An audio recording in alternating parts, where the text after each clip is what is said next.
तो आते हैं अपने नेक्स्ट टॉपिक पर, एक्सप्रेशन कंसंट्रेशन ऑफ सॉल्यूशन। किसी भी सॉल्यूशन के कंसंट्रेशन को आप कैसे एक्सप्रेस करेंगे? सर एक्सप्रेस करने से मीनिंग, भाई जब हमने सॉल्यूशन बनाए हैं ना, जब हमने क्या किए हैं, सॉल्यूशन बनाए हैं, तो सॉल्यूशन बनाते समय एक बात का ध्यान रखा है कि हमने इसको दो कंपोनेंट मिक्स किए हैं। तो ये जो दो कंपोनेंट हमने मिक्स किए हैं ना, तो कितना अमाउंट किसमें ऐड किया है, ये हम इसमें बताएंगे कंसंट्रेशन के एक्सप्रेशन में। यानी कि मेरा सॉल्यूट जो है कितना ऐड हुआ है सॉल्वेंट में, इसको हम अलग अलग टर्म में प्रेजेंट करते हैं। और पहला फर्स्ट टर्म है हमारा मास परसेंटेज।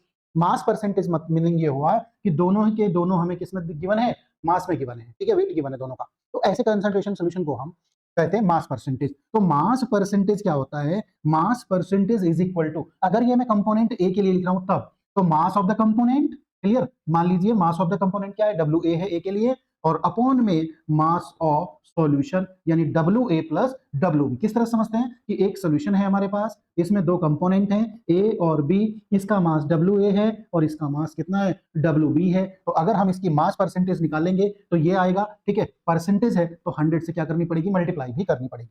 क्या सर हम बी कंपोनेंट का भी इसी तरह से लिख सकते हैं? बिल्कुल, आप इसी तरह से लिख सकते हैं, सेम, बस एक चेंजिंग होगी, ऊपर डब्ल्यू बी आ जाएगा क्योंकि ऊपर होता है mass of the component W B upon W A plus W B और इंटू 100। ये था आपका रिप्रेजेंट करने का तरीका मास परसेंटेज को। बोर्ड एग्जाम हो या कोई भी एग्जाम हो, इससे सिर्फ और सिर्फ आपसे न्यूमेरिकल प्रॉब्लम्स पूछी जाती है।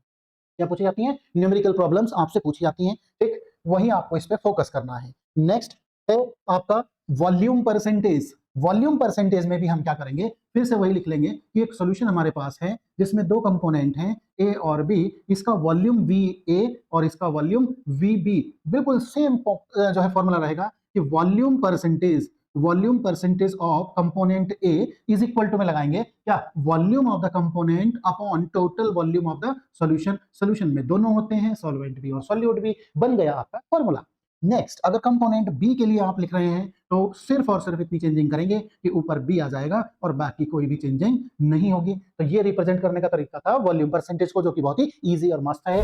नेक्स्ट देखते हैं आपका क्या है, मास बाय वॉल्यूम परसेंटेज। यानी कि अगर सॉल्यूशन कुछ इस टाइप का दिया है कि ए और बी, जो बी है वो किस में दिया है आपको, वो ग्राम में दिया है, जो ए है वो वॉल्यूम में दिया है, तो यहां पर मास बाय वॉल्यूम परसेंटेज हो जाएगा W B upon V A, जो कि मेनली फार्मास्यूटिकल इंडस्ट्रीज यानी कि जितनी भी दवाइयां बनती हैं वहां पर इसका बहुत ज्यादा यूज होता है, ठीक है, अपनी 12th क्लास में उतना यूज नहीं है। नेक्स्ट है आपका पार्ट पर मिलियन, पीपीएम।